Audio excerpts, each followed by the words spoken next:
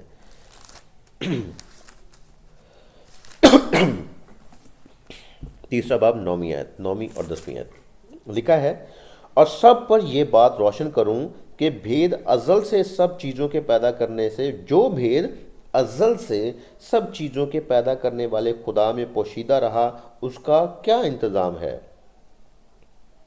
تاکہ اب کلیسیا کے وسیلے سے خدا کی طرح طرح کی حکمت ان حکومت والوں اور اختیار والوں کو جو آسمانی مقاموں میں ہیں معلوم ہو جائے۔ یہ جو آیت ہے نا، میں نے پڑھ دی ہے، آپ کو بڑی آسان سی لگتی ہے آیت، یہ بڑی آسان لگ رہی ہے، آسان ہے نہیں ہے۔ اس میں جو بات کی گئی ہے، کلیسیا کے ذریعے خدا کچھ کر رہا ہے۔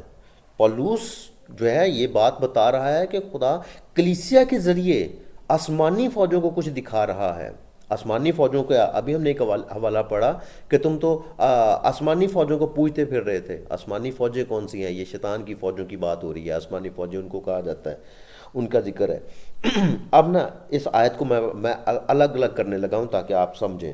اور سب پر یہ بات روشن کروں، پولس کہہ رہا ہے کہ میں سب پہ یہ بات روشن کروں کہ جو بھید ازل سے، ایک ایسا راز جو شروع سے ہے، کیا راز ہے؟ ازل سے سب چیزوں کے پیدا کرنے والے خدا میں، ازل سے سب چیزوں کے پیدا کرنے والے خدا میں، یعنی کہ جو بھید خدا میں، ہم ان چیزوں کو میں اسکپ کر رہا ہوں جو کہ کنفیوز کر رہی ہیں، میں یہ بات روشن کر اور سب پر یہ بات روشن کروں کہ جو بھید ازل سے خدا میں پوشیدہ رہا، جو بھید ازل سے خدا میں پوشیدہ رہا، اس کا کیا انتظام ہے وہ آپ کو میں بتانا چاہتا ہوں۔ یہاں پہ پولس یہ بات کہہ رہا ہے، تاکہ اب کلیسیا کے وسیلہ سے، کس کے وسیلہ سے؟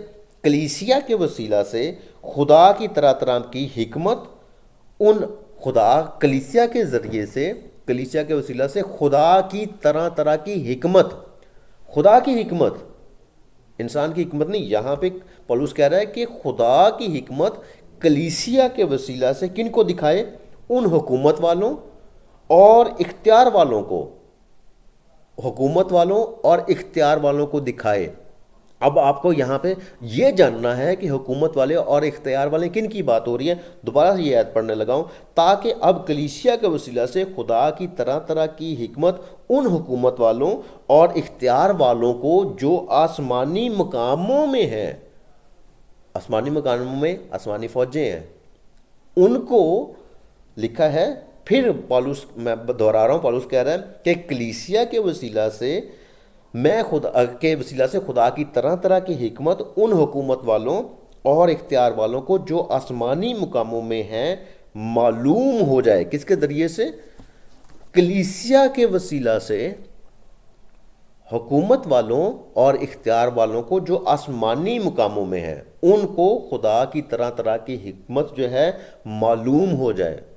شیطان سمجھتا ہے کہ وہ خدا ہے یا وہ انسان کو اپنے قابو میں کر سکتا ہے، لیکن پولس یہ کہہ رہا ہے کہ خدا ایک راز ہے، اور راز کیا ہے؟ کہ خدا چاہتا ہے کہ کلیسیا کے وسیلہ سے، کلیسیا کے ذریعہ سے ہم ان حکومت والوں اور اختیار والوں کو جو شیطان سمجھتا ہے کہ اس کے پاس ہے، ان کو جو ہے ہم خدا کی حکمت دکھائیں کہ خدا جو ہے بیوقوف نہیں ہے جسے تو جو ہے جیسے تو نے انسان کو گمراہ کیا ہوا ہے۔